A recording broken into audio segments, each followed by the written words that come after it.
नमस्कार दोस्तों, बहुत बहुत स्वागत है आपका चैनल संकल्प एकेडमी पर। माफी चाहती हूँ, देर से वीडियो अपलोड हो रही है, लेकिन जो भी क्वेश्चन हमको मिल पाए हैं, जो कि आप सभी को पता है कि नेट का एग्जाम ऑनलाइन होता है, उसके क्वेश्चन स्मृति आधारित होते हैं। कैंडिडेट से मिले हुए क्वेश्चन होते हैं जो भी कमेंट सेक्शन में आते हैं या व्हाट्सएप ग्रुप या टेलीग्राम ग्रुप पे जो भी क्वेश्चन आते हैं वहां से ही कलेक्ट करना होता है। तो यहाँ पे मैंने कुछ क्वेश्चन कलेक्ट किए हैं जो कि कल की सेकंड शिफ्ट में पूछे गए थे। तो ये क्वेश्चन आपके सामने मैं रखती हूँ, इनको देखिए और अगर आपके दिमाग में कोई भी और भी क्वेश्चन आते हैं तो उन्हें चैनल के कमेंट सेक्शन में जरूर टाइप करें, जिससे कि पता चल सके कि और कौन कौन से क्वेश्चन आए थे। ठीक है, देखिए जैसे इसमें ये द्वितीय पाली की है शिफ्ट, यानी कि जो द्वितीय पाली शाम के टाइम में जो हुआ था उसका है ये। तो इसमें जो एक प्रश्न याद आ रहा है वो है, कैंडिडेट के द्वारा बताया गया है कि हिंदू स्वराज्य के लेखक कौन थे। ये पुस्तक पूछी गई थी, हिंदू स्वराज्य के लेखक कौन थे। तो इसके जो लेखक हैं महात्मा गांधी, अगर आप लोगों ने लगाया है तो सही होगा। चार विकल्प तो किसी को याद नहीं है, लेकिन जो सही उत्तर है उसको यहाँ पर मैंने लिख दिया है, जिससे कि आप लोगों को के डाउट दूर हो सके। तो महात्मा गांधी के द्वारा ये पुस्तक लिखी गई है। अगला प्रश्न एक था मोहसिन ईदगाह कहानी से प्रश्न था ये। ईदगाह कहानी में मोहसिन ने क्या खरीदा था। तो उसमें वकील, सिपाही, खंजरी, भिस्ती, ये 4 ऑप्शन थे। तो यहाँ पर सही उत्तर मैंने लिखा है भिस्ती। अगर आप लोगों ने मतलब ऑप्शन सही किया है तो भिस्ती वाला ऑप्शन सही होगा। एक रचना थी रत्न खान। रत्न खान रचना किसकी है, ये प्रश्न था। तो ये इसका सही उत्तर हो जाएगा मलूक दास। मलूक दास की ये रचना थी रत्न खान। तो ऐसे ही जो भी स्मृति आधारित यहाँ पर जो फुटकर क्वेश्चन थे वो याद आ रहे हैं, उनको लिख दिया गया है। बाकी आप जानते हैं नेट के पेपर में एक क्वेश्चन में समझ आधारित पर क्वेश्चन आते हैं और एक क्वेश्चन में 4 विकल्प होते हैं, मतलब कूट के आधार पर उत्तर देने होते हैं। तो उनका विकल्प बता पाना, उनके क्वेश्चन को यहाँ पे बता पाना थोड़ा सा मुश्किल होता है, लेकिन एक आइडिया लगाने के लिए कि पेपर का स्तर कैसा था, तो इस तरह की वीडियोस बनाई जाती हैं, जिससे कि आप लोगों ने जो क्वेश्चन किए हैं उनके बारे में कुछ पता चल सके, पेपर के स्टैंडर्ड के बारे में कुछ पता चल सके।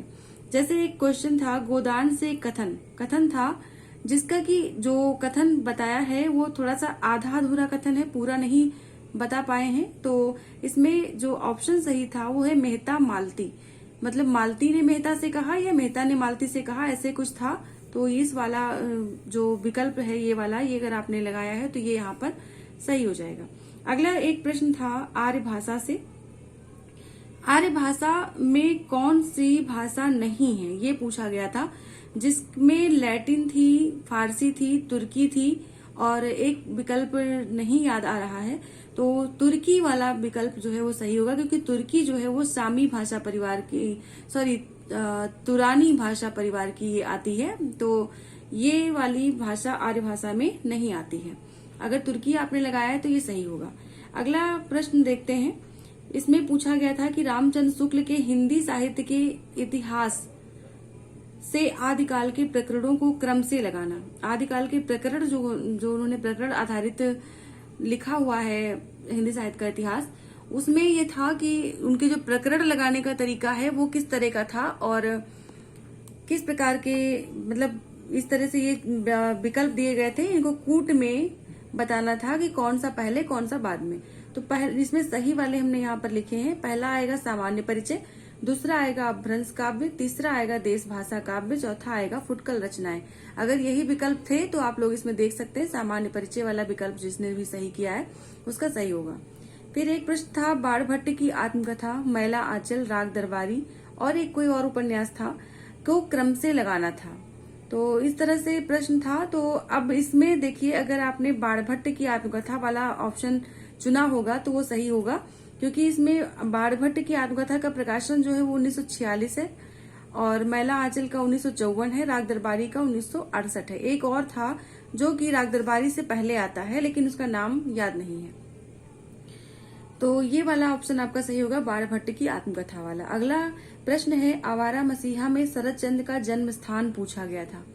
मतलब बहुत अंदर से पूछे गए हैं प्रश्न, ऐसे नहीं पूछा गया कि आवारा मसीहा किसकी है या किसके ऊपर आधारित है, जीवनी किसकी है, ऐसा कुछ नहीं पूछा गया, ये प्रकाशन वर्ष नहीं पूछा गया, बल्कि उस जीवनी में शरद चंद्र का जो जन्म स्थान बताया गया वो कहाँ बताया गया? तो यहाँ पर ये ऑप्शन सही था, देवनांदापुर। देवनांदापुर बंडल या बंडन कुछ करके है, तो ये वाला ऑप्शन आपका सही हो जाएगा। फिर है इसी क्रम में अगला प्रश्न है, उपन्यासों के गांवों पर आधारित प्रश्न पूछा गया था। ये थोड़ा सा आसान प्रश्न है क्योंकि ऐसे प्रश्न कई बार पूछे गए हैं, मिलान करने वाला था ये। तो इसमें गांव पूछे गए थे, जैसे आधा गांव का गांव था तो गंगौली, अगर आपने लगाया है तो सही होगा। शिवपालगंज राग दरबारी का गांव है, पूड़िया मैला आंचल का गांव है। तो इस तरह से ये वाले गांव हमने यहाँ पर लिख दिए हैं, ये वाले उपन्यास पूछे गए थे। अगर इनके गांव को आपने इस तरह से लिखा है या टिक किया है तो आपका आंसर सही होगा। एक पात्र पूछा गया था, सर्वसुख लाल बनिया। ये इस पर 2 क्वेश्चन आए थे, बताया गया है। एक सुमेलित करने वाले में आया था जिसमें ये पात्र मिलाना था, और एक सेपरेट ये क्वेश्चन ही पूछा गया है, सर्वसुख लाल बनिया किस कथा कृति का पात्र है, ऐसा प्रश्न था। तो ये देवरानी जेठानी की कहानी का पात्र है, यही से कहानी शुरू होती है, मुख्य कथन यहाँ से शुरू होता है इसके नाम से। तो अगला प्रश्न देखते हैं, हिंदी साहित्य का इतिहास दर्शन, ये रचना पूछी गई थी जो कि नलिन बिलोचन शर्मा का इतिहास ग्रंथ है। एक प्रश्न था, चंद्रधर शर्मा गुलेरी की कौन सी कहानी नहीं है?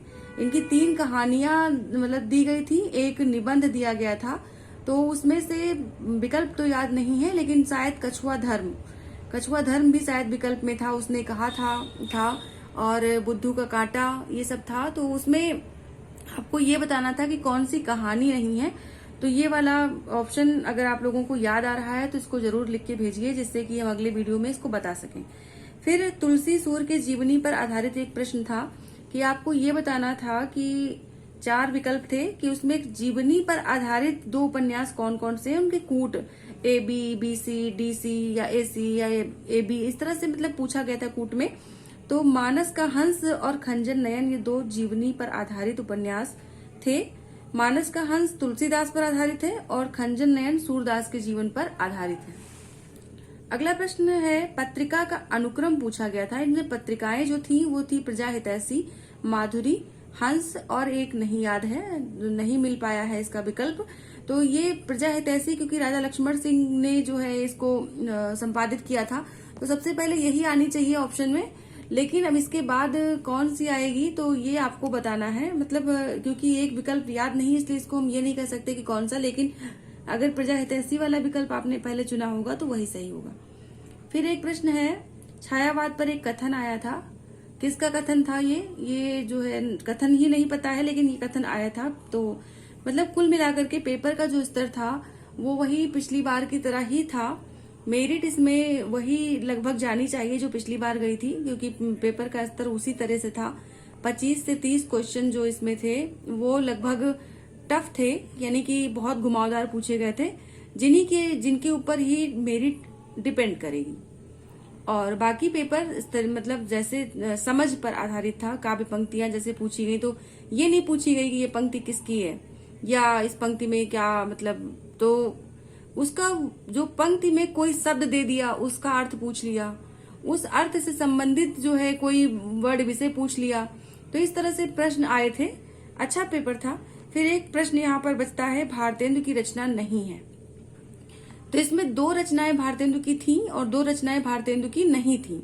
तो इस तरह से प्रश्न बना था, कूट में इसका जवाब जो है देना था। तो इसमें प्रेम माधुरी सिर्फ एक रचना विकल्प याद आ रहा है, बाकी विकल्प याद नहीं है। तो अगर आप लोगों को याद हो तो कमेंट सेक्शन में जरूर लिखें, या इसके सिवा जो आप प्रश्न यहाँ पर देख रहे हैं इसके सिवा भी अगर आपको कोई प्रश्न याद आ रहा है तो कमेंट सेक्शन में टाइप करें। बाकी लोगों को हेल्प होगी, आप लोगों को भी हेल्प होगी, क्योंकि आप जानते हैं बुकलेट तो मिलती नहीं है, पेपर ऑनलाइन होता है और स्मृति आधारित पेपर पर ही हम लोग डिस्कस कर सकते हैं। तो ये जो है रहे इतने प्रश्न जो कि स्मृति आधारित थे।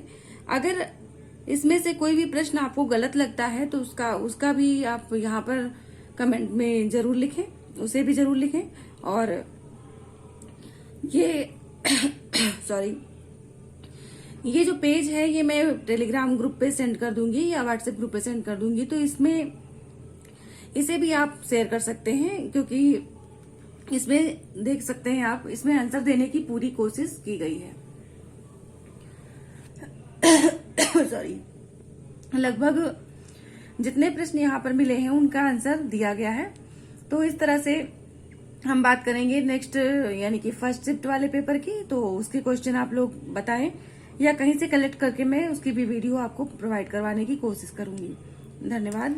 अगर आपको ये जानकारी यूजफुल लगी हो तो वीडियो को शेयर करें, लाइक करें, कमेंट करें, सब्सक्राइब करें। चैनल को अगर पहली बार आ रहे हैं तो जरूर सब्सक्राइब करें। देखिए, ये कहना अच्छा नहीं लगता है बार बार, लेकिन ऐसा कहना पड़ता है क्योंकि जो भी नए व्यूवर्स होते हैं वो वीडियो तो देख लेते हैं, लेकिन ये सब्सक्राइब करना भूल जाते हैं कि हाँ हमें करना है।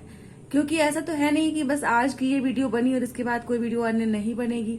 तो अगर आप सब्सक्राइब किए होते हैं और कोई भी वीडियो आपको अच्छी लगी होती है तो आप अपने सब्सक्रिप्शन में जाकर के उसको ढूंढ सकते हैं, या फिर आपको नोटिफिकेशन मिल जाता है। तो थोड़ा सा मेहनत नहीं करनी पड़ती है। बाकी तो आपको जो भी कंटेंट चाहिए होता है वो यूट्यूब खुद ही सर्च करके देता है। आप जो भी अच्छी वीडियो चल रही होती है उनको भेज देता है। लेकिन ज्यादा लंबी बात इस पर फिलहाल हम नहीं करेंगे सब्सक्राइब पे। फिलहाल आपसे रिक्वेस्ट है, अगर आप पहली बार आए हैं तो जरूर सब्सक्राइब करके जाएं और शेयर करें, लाइक करें। धन्यवाद।